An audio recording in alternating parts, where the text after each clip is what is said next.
Hey folks, Dr. Mike here for Renaissance Periodization. Let's talk about 8 of some of the most common mistakes in fat loss dieting. You don't want to make them. You don't want your clients to make them. You don't want your friends to make them.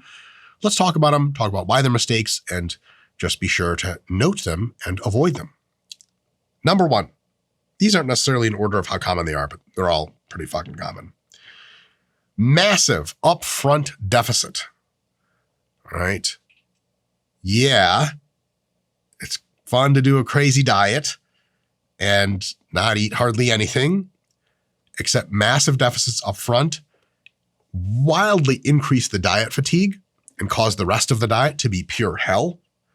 You're ultra hungry, ultra sleep deprived, ultra cravey, ultra weak because you nasty cut in that deficit early.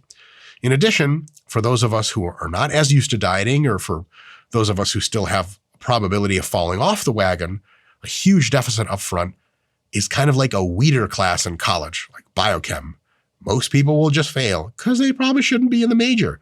But we don't want that to be the thing with dieting. We want most people to succeed. So we don't want a crazy deficit up front, just a nice normal deficit, something that lets you lose between 0.5% or 1% of your body weight per week. None of this 2% per week bullshit.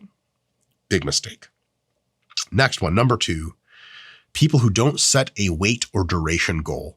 It's totally fine to say, I'm going to do this diet. I'm going to do a good deficit for 10 or 12 weeks. Amazing. It's also fine to be like, I'm going to lose 20 pounds. I think it's going to take me about 12 to 14 weeks, plus or minus. But as soon as I lose 20 pounds, I'm done. I go to a maintenance phase. I let all that diet fatigue heal, and then I go again, or I live in maintenance. If you don't have a weight or duration goal, how the fuck do you know when to stop? And how do you know when to prevent yourself from going so far that you get into that crazy rebound and get super fat again? It's tough. Also, if you don't have a duration or a goal, you won't have what I've sort of termed before, the light at the end of the tunnel effect, where if you're on pound 15, you've lost 15 pounds out of the 20, and it's getting that you wanted, and it's getting really, really hard to lose weight and really psychologically burdensome. You can always look at the light at the end of the tunnel and be like, motherfucker, I'm only 5 fucking pounds away from this shit. Let's get this fucking money. Let's do it right. But if you've lost 15 pounds and you come to work tired and hungry and your boss is like, Jim, you're looking good. How much more weight you have to lose? And you're like, I don't know. He's like, Jesus Christ, what keeps you up every day? Are you fucking kidding me? How do you even motivate yourself? Right? If you are in a really tough situation, which you will get into in almost every fat loss diet towards the end, having an end is such an amazing motivating thing, be it in 2 weeks I'm done, or be it in 5 pounds I'm done. You don't want to push that aside and be like, diet never fucking ends, bro. It doesn't work out well for almost everyone. Really easy to get demotivated and really easy to get to losing for so long or losing so much weight that your body's mechanisms that bring you back up get really fired up and overwhelm you. And then you lost 20 pounds, regained 10. That sucks. You don't want to be in that perspective. This is such a big deal, the weight and duration goal, that in the RP Diet Coach app, what you could be using now for $15 a month or whatever it costs, and great diet coach in your pocket, but you play too much. In the app, we have distinct duration and weight loss combination goals to say, okay, I want to lose X. I want to lose 10 pounds in 8 weeks. Or I want to lose 14 pounds in 12 weeks, whatever. You tell us and we tell you how difficult it's going to be, right? Because you don't want to bite off more than you can chew. And one thing we have had requests for in the app by a few people, not too many, is like, is there a mode where I just start dieting and there's no like duration or there's no weight goal? And we're just like, well, like our software engineers could make that update in like 10 minutes, but like, why? That's crazy. You don't want to go down a never-ending diet alley. It's a bad idea. And people do it. They do it all the time. Don't do it. Don't just start a diet. Know when the diet is coming to an end so you can do a good job, checklist, and switch to maintenance. Point number 3, people make mistakes, is free meals, cheat meals, or free days or cheat days are in most cases a fucking stupid idea, because what they do is allow you to eat just enough tasty food to get you really fucking craving more, and then it cuts it off and goes back to suffering. If you're going to suffer, just fucking dig in. Just dig in and do it. And then after a while, you're eating mostly bland diet foods anyway. You kind of forget how the good stuff tastes. That's a fucking good thing. Okay. I'm going to make a real shitty fucking analogy. I'm sorry in advance if this offends you. Nonetheless, actually pretty decent analogy on the logical structure. if you decide for some strange reason, this mostly applies to the gentleman, as female sexuality is both complex and eludes me entirely. If you decide like to have a no wank period for like 2 weeks, okay, 2 weeks, no wanking. Your body's like, I'm going to pay $1,000 if you don't you go down there touching yourself. Okay, sweet. What are you going to do? Are you going to just try to like work and school and sleep and shower and lift and do your normal shit and just try to just not think about the shit? Or are you going to like look at porn daily, or every 3 days I get 15 minutes to look at porn, but I don't jack off? What are you, nuts? You're just making the shit 50 times difficult for yourself. And honestly, bro, that's the way cheat meals work in most cases. Are there people who have a cheat meal or a cheat day, they don't go overboard on it, and then they're just satisfied and then they go along? Yes, but those people are quite rare compared to the most of us that a cheat meal or a cheat day just throws us the fuck off our plan. Lastly, it's really, really tough to have a cheat meal or a cheat day, especially, in which you don't eat so many fucking calories over your maintenance that you actually erase some of the progress that you've made for days and days and days beforehand. I've seen people do a cheat once every 5 days, 3 to 5 days, one meal, go to all you can eat buffet, and erase almost all of the deficit that they've had for 5 days before. How the fuck? Well, if you're fucking starving to death, eating 3,000 calories in a Chinese buffet in one sitting is actually quite reasonable. Many people can do it. I fucking done it before. Sabotage tons of stuff. Be like, well, what the hell, man? Only one out of every 20 of my meals is a cheat meal. Yeah, but if the cheat's that bad, it erases a shitload of other deficit. It's a bad idea. It's a bad idea in almost all cases. Don't do it. Insert joke about how that relates to porn here. Yeah. All right. So save, if you want tasty foods, fucking sweet. So do we all. Save this shit for maintenance, right? Lose your fat loss, do your fat loss, minimal or no cheating. First half of your maintenance phase for several weeks for sure. No cheating because it's too much and it'll just rebound you. When your body feels really good, your mind feels really solid, you've had tons of clean food for a few weeks, you feel like you're super good, have some cookies, have some pizza, have some whatever, you'll have a few slices and be like, oh, that was really great. You won't rebound like crazy and everything will be wonderful. So yes, cheat foods and all that stuff is amazing. It's the fucking, this is joy of life. But don't do it during a diet because it sabotages you like crazy. Fourth mistake, cutting out carbs right away. Should have been mistake number 1 because it's so fucking common. But again, these are not in order of how common they are. Cutting out carbs right away is really sweet because it instantly drops your body water and your body weight by a shitload of weight, 5, sometimes 10 pounds.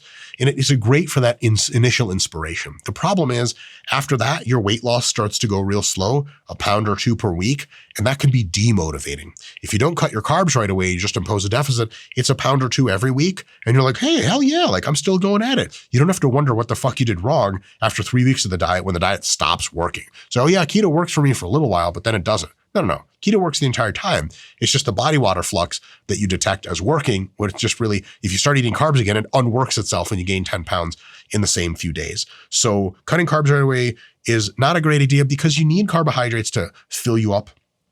They're very filling, especially fruits and veggies. They give you tons of energy to use your brain and your body throughout the day. Cutting out carbs is also, it's bad for athletic performance. It's bad for muscle retention. So it's a good idea to keep the carbs in and not slash them right away. Because again, the only benefit of slashing your carbs right away in most cases is, it's you lose a lot of weight at first, water weight, and then I don't know what happens after that. But everyone's always like, oh, I lose tons of weight on keto. And you're like, huh? For how many weeks? You're like, well, first couple. And then what? I don't know. I just fall off the wagon. Mm-hmm. Now, that's not to say that low carb diets are bad. You can do a low carb diet, but you expect the water weight loss to be a water weight loss. You don't get super jazzed up about it. Oh my God, I lost 5 pounds this week. Who knows what'll happen next week? 2 pounds. Oh, fuck. Yeah, you should have seen that one coming. Number 5, not enough protein and or weights. A lot of people will do a fat loss diet, but it's really a weight loss diet or a tissue loss diet because they don't eat sufficient protein. They don't train hard with weights, and train hard may even mean 2 times a week full body weight training, and anything above you're winning in that book. Some people just don't train with weights at all. So they'll do a diet and they'll do some yoga or Pilates, or not even, they'll just do some jogging. And then after a few months, people are like, oh my God, Cindy, you look like you're, are you okay? Are you sick? And they're like, what the fuck, man? I just lost 15 pounds. Like, oh, is that because you're sick? No, God damn it, I'm doing a diet. Like, oh, I see. Is this special diet because you're sick? Like, why the fuck are you saying I'm sick? Well, it's because if you lose a bunch of muscle and fat at the same time, you look sick. You don't want that. So if you train with weights and you eat plenty of protein, instead of just getting smaller and more pathetic looking, you get leaner and more fucking Superman looking. So when that bitch at work says some shit to you, it better be the right thing. Like, hey, Susie, I heard that you were like, you do one of these. You heard what? And she's like, please, I have a family. Exactly, you human. Scott, give me a fireball. My man. Even if he doesn't do it, it'll be funny. All right. Number 6 mistake is over or under hyping meal frequency. You got 3 types of people. Normal people that eat anywhere between several meals and multiple meals through the day, and they're totally good with it, and they don't think it's magical, and it's just a way to get in food and high protein feeding and plenty of energy, and that's great. And you got people on the other side that are eating like 9 meals a day or 8 meals a day and stoking the metabolic fire, even though that's total fucking bullshit. They're ruining their lives trying to eat this many meals of the day, and it's unsustainable, and they end up burning out. You don't need to eat 17 fucking times a day. Anything between 3 and 6 times a day is totally great. On the other hand, don't you worry.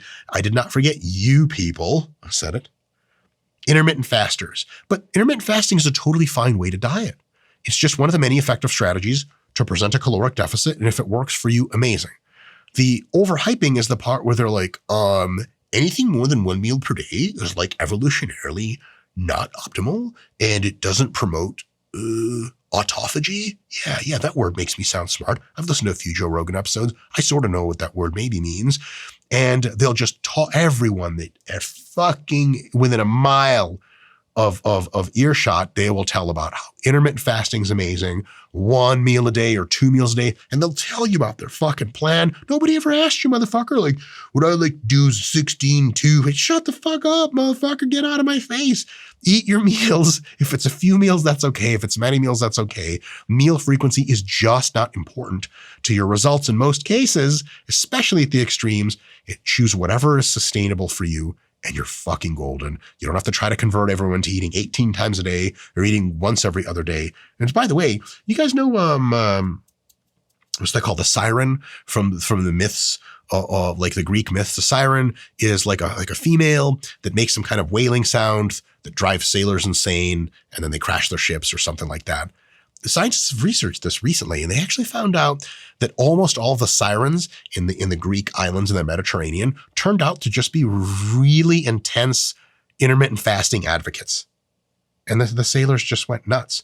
Eat 1 meal a day, autophagy. The sailors like, oh, fuck. I guess they didn't have 9 millimeters back then, but if they did, you could shoot yourself faster. Honestly, if you had a sniper rifle, you could be like, 1 meal a day, huh? Send that shit. Am I saying that we should be sniper rifling creatures from 2,500 years ago that are sirens that are talking about 1 meal a day as being the best? Yes, I am. Yes, I am. And I'm going to be on record for that shit. In any case, eat your fucking meals. Don't worry too much. Because here's the thing. A lot of people get so invested into one of these 2 strategies, they don't even see that they could have things differently. Like I've had people be like, hey man, I can't diet on vacation. I'm like, okay, I understand. It's family, friends, fun. They're like, no. I need to eat my 6 meals a day, and on vacation I'll only be able to eat 4. So what's even the point? What the fuck? You'll be just fine. And like, no. I need to stoke the metabolic fire. I need the constant protein feedings. Otherwise, absolute bullshit. And you'll have other people that, they'll be on a good diet. Things will be working, and then they'll come to you as your coach, and they'll say, hey, listen, this guy at work says, if I'm eating more than 1 meal a day, I'm just like really wrecking my metabolism, and it's bad for longevity, all sorts of stuff. Get the fuck out of my face. That's all a whole bunch of bullshit.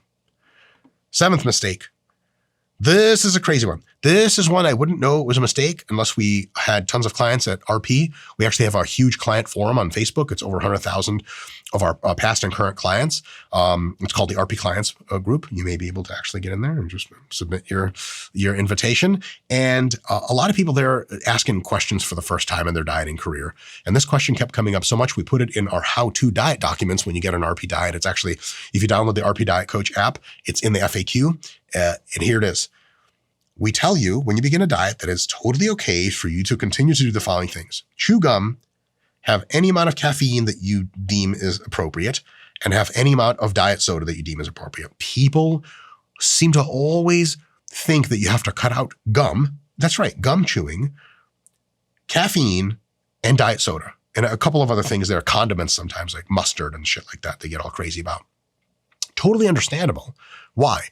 Because a lot of people who are starting fat loss diets or doing fat loss diets hear a bunch of shit from other people that are doing fat loss diets. And a bunch of people are carrying this mythology that diets and cleanses are the same thing. Like if you want to fucking namaste, cleanse your fucking body, whatever, you're into Hollywood, do too many drugs, sure, you can cut out gum, caffeine, diet soda, and the rest of your life for a few weeks and then come out the other end cleansed. You can't actually do that because cleanses are also fucking bullshit and don't do anything. Why do people think that cutting out gum, caffeine, and diet soda are diet enhancers?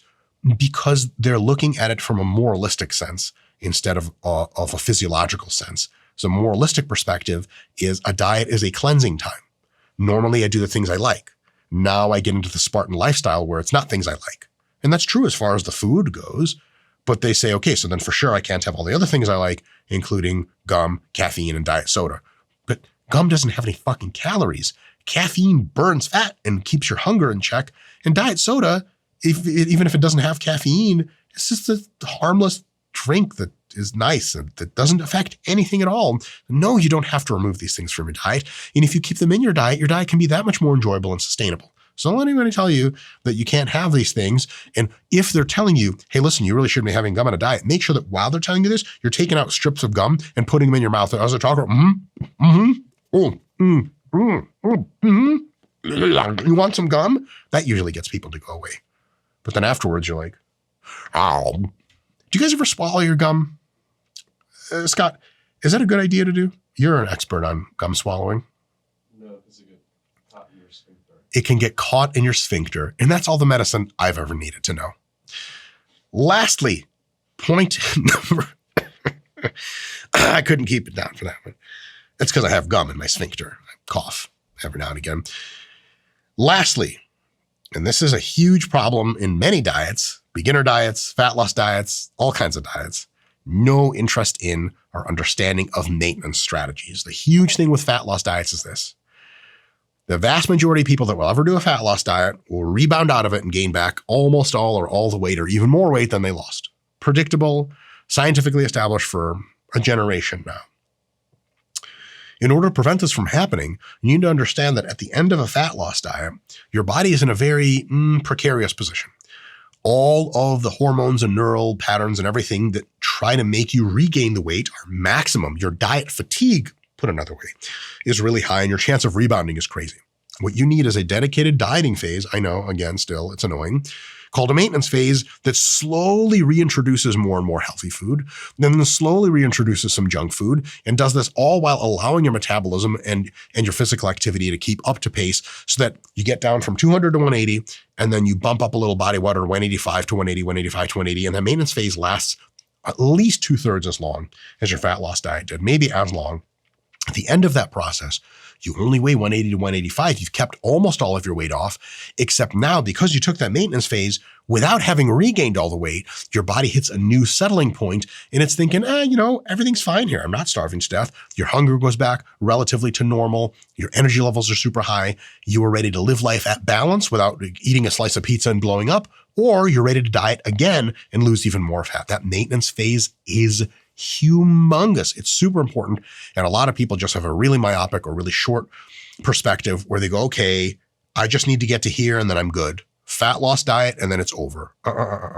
Fat loss diet and then maintenance. You have to cap it with a maintenance. Okay.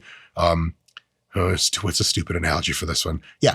If you work in like a germ lab and you're doing research on super fucking infectious diseases with the fucking hood and all the fucking machines and you're covered in the fucking biohazard suit, you don't just stop working at 5 p.m. and close up the germ vial. And then you're like, see you guys later. You just walk out with your biohazard suit, take it off with just your random hands, wipe your face and your eyes and fuck off. No. You do a really intense protocol that may take some time. You clean, the suit gets cleaned with you in it. Then the suit gets peeled. You get peeled out of it by other people still in hazmat suits. And then they clean the fuck out of you. And then they test you for infection. And then you pass and then you go. You're like, oh, that's so stupid, but I'm done working for today. Why can't I just fuck off? Because bad things will happen if you do that. You need a protocol to make sure that after you are done with the germ research, you have a phase of time in which you are prepared to go out into the world. Just the same way, after a fat loss diet, you got to be ready for the next thing, including living life in balance. And you can't do that unless you've had a dedicated maintenance phase. You don't have to do a maintenance phase. You can just balloon back up to the old weight you used to be like everybody else. Because you don't want to do that. You're going to heed all these warnings, not make these mistakes. And if you have someone that's making these mistakes, hey, shoot them a link to this video. And maybe they'll watch it. Two things will happen. One, they'll get educated and not make mistakes. And two, the algorithm will give us more money. And then I can buy yet another Lamborghini. And, the collection's getting large. But after a big enough collection, you start to be proud of it. And after my first 2 or 3 Lambos, I was like, yeah, that's nice. I sort of like lost some wind in my sails. But after the 19th and 20th Lambo, it feels like a really complete stamp collection. Now I just want every Lambo ever made. That's right. See you guys next time.